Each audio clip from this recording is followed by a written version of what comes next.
जानती हो कभी कभी तुम मुझे बहुत ज्यादा हैरान कर देती हो। खुश हूँ कि तुम साथ हो। मैं भी खुश हूँ तुम्हारे साथ।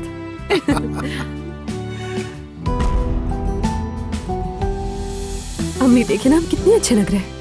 हाँ बहुत अच्छे लग रहे हो। अच्छा बताओ कौन सा पहनूं? अगर काम में गफलत की तो मुझे तुमसे सख्ती से पेश आना पड़ेगा, जो मैं नहीं चाहती। ठीक है?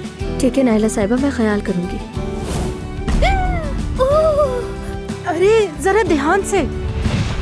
तुम्हारी हंसी गायब हो गई है बेटा, हमेशा गमगीन और उलझी हुई लगती हो। सुनो बेटी, अगर चाहो तो ये काम छोड़ दो।